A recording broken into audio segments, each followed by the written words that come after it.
My name is Elizabeth Ockwell, and I'm standing in my studio surrounded by some of the drawings out of nearly 100 that I've done of one building, the old Paris Opera House. I used to be, before I discovered architecture as a subject matter, a portrait painter and a figured painter and drawer. So one day I looked at a really beautiful model, and I had a wonderful big canvas all stretched and everything was laid out. And I looked at the person and I looked at my canvas, and the thrill was gone. I had no interest whatsoever in painting this model. So I thought maybe the thrill would come back if I went to my models in their houses and I painted their houses around them. But and that wasn't really interesting. But the thing was, they didn't seem more comfortable in their houses or surrounded by their belongings as I had thought. They looked really, really sort of sad. Their bodies just slumped. They lost all the drama and grace of being in a performance situation in the studio. So I just started doing the spaces around where the people used to be, and the spaces seemed to be more alive than the models, and they resonated with a certain beauty, and I was shocked and enchanted by this. And I began to do big public buildings of Chicago, where I then lived, and I noticed especially the Beaux-Arts buildings were often had figure sculpture, and they had just sort of a resonance for me of everything that I really was interested in. So I began to travel, and I painted and drew a lot in Venice, Vienna, and Rome. And then one day, I'm going to read this because I like the way I wrote it. On a June morning in 1986, when I was 43 years old, I fell in love with the Paris Opera. I was edging through crowds on the Avenue de l'Opéra, my portfolio and folding stool under my arm, searching for a truly French view, an eloquent statue, or a few noble columns. I hoped that this would have a small space in front of it where I could put down my stool and sit and draw for the day. So as I wandered through the area near the opera, I glanced across the street above a sea of moving heads. It was very crowded, as always it is, except on Sundays. I was shocked to notice for the first time the great facade of the Paris Opera, and here it is. It's strange that though I'd been to Paris maybe 4 times before this, I had never even noticed this building, which was a vast wedding cake covered with statues. I guess because I hadn't seen it, because everything in Paris was black. I first went there when I was 21 years old, and the renovations had not started, so the Paris Opera was kind of a glowering, rather shabby, falling apart, covered with pigeons, and it was very interesting, but amongst all the other black, shining with soot buildings, I hadn't noticed it. So I noticed it. I was shocked to notice for the first time the great facade of the Paris Opera. A dense, lively mass of columns and arches, rows of statues, larger than life-size figures, allegorical groups, and portrait busts posed like singers in an opera of stone. On the roof stood a triumphant winged figure. Above the pleated dome, Apollo lifted his golden lyre. That day I found my perfect subject. It was like a giant wedding cake in the midst of Paris with giant golden ornaments, and it truly drew me in. So I noticed there were some people just walking up the stairs and walking in, and I followed those people into the grand vestibule. And the grand vestibule had a little kiosk where you could buy a ticket to just wander through the Paris Opera. So I paid my 4 francs to get a ticket to go in, and then I walked through a door, and there was the grand stair. The grand stair was really the main thing about the opera, and I'll explain that a little more later. But I put down my stool in the corner of the grand stair. And I took out my big piece of paper, this big, and I took out my India ink, which was, I would never, ever, ever do now because the floors were all marble. So the India ink, you just use a Ockwell pen, and that's what I was doing. And even on this drawing, you can see there are a couple of blobs, which very well could have gone somewhere else. But I didn't ask permission because I was afraid they would say no. The guards would say no. But they never asked me anything. I sat in this beautiful place at the bottom of the stair. I had the best place in the house. I was drawing with forbidden substances, and it was so welcoming. It was as if I was in a forest of my own. It was all silent and quiet, and the air was sort of that institutional air that's a little old smelling, but also much fresher than the city street. And I sat there, and being a figure painter and portrait artist, my hand was just so welcomed by drawing this. And this is the picture. And in this picture, you can just see how curvy it is. Everything's curvy, like a human anatomy. And everything was just so easy. My pen just skipped over the paper, and with all my years of practice of drawing people, they just came out, but not just portrait people. They were part of a giant, giant building that was like a human woman itself. The parts of the building just were like little eyeballs and mouths and circular somethings that looked like they could be human. And the curve of the stairs was welcoming, just like a gesture. There were these two statues by a French sculptor called Cartier-Belleuse, and they just held the lights as they went up we went up the stairs, as one went up the stairs, to guide us along the way upstairs. And these sculptures were not the kind of dainty neoclassical sculptures, always wearing tidy little robes to cover any of the naughty bits, and not really just being there to look at. But the sculptures in Garnier's opera were kind of more rotund and fleshy, and somewhere it was hard to see, and it was hard to see what the style was meant to be. The opera itself opened in 1875 and was the Empress Eugenie, for instance. It was commissioned by the Emperor Napoleon III, and his wife Eugenie said to the artist Charles Garnier, "What is this? What style is it? It's not Baroque. It's not classical. It's not Greek. It's not Roman." And he said, "Madam," he kind of lost his temper. That's the kind of very surprising and interesting person Charles Garnier was. He said, "Madam, why are you complaining? It's the style of Napoleon III."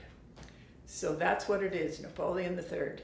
And Garnier was a very colorful figure. He wrote a lot of books, and he was very, very open to criticizing himself. He would say things about the opera that thus and so, because the war came along, the Franco-Prussian War, and then the War of the Commune, and he had no money, and so he had to stop. And then when he built the rest of the room, it was all too big, so the room looked like it was on giraffe's legs.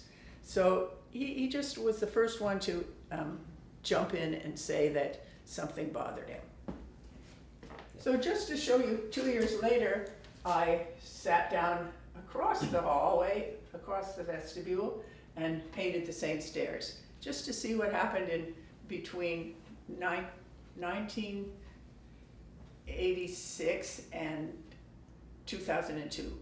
So you can see I became more focused on the whole space and on the architecture and the beautiful ladies with the lamps, although I think I give them due respect.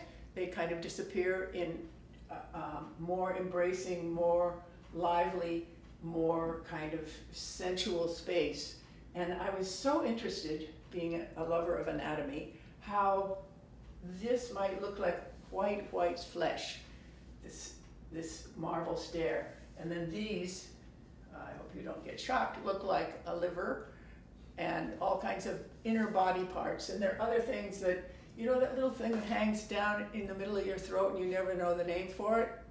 Well, there are places where there's uvulas hanging down, and it's just, it's so audacious. I couldn't believe, and I still can't believe, some of the things that Garnier did with this opera. So the door that I came in, when I immediately saw the staircase, was for the ticket holders. The ticket holders were not very important in the scheme of things. What was important were the subscribers, the daily subscribers. They came to the opera every night, and it wasn't a different opera every night either.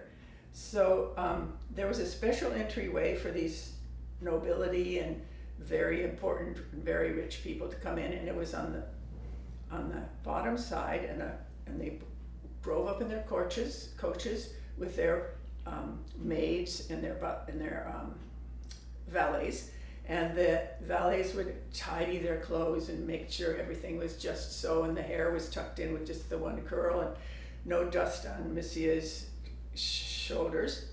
And then they would walk in to this place here. This is the very bottom of the grand stair, which I kind of end up talking about a lot.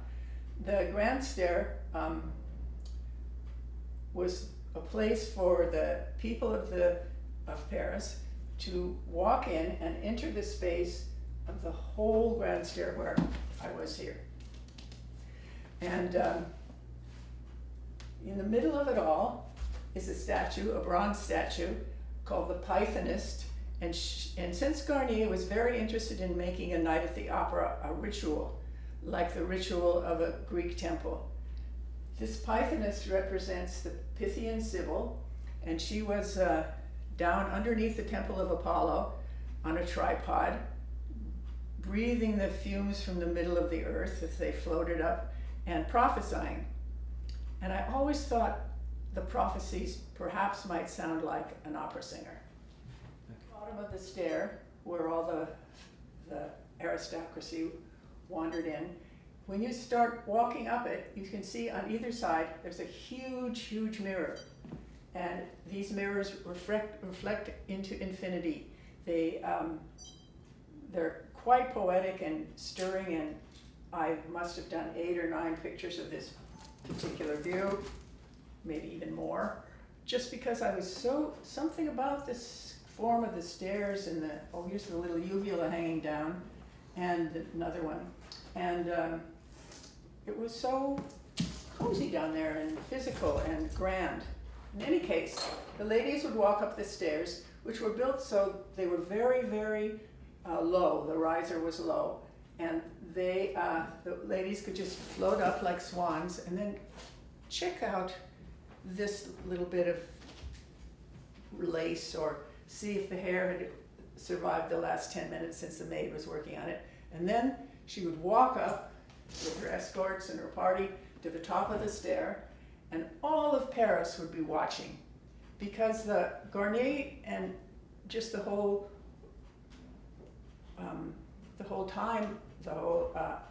custom of the time made the Opera House a huge social center for people to meet.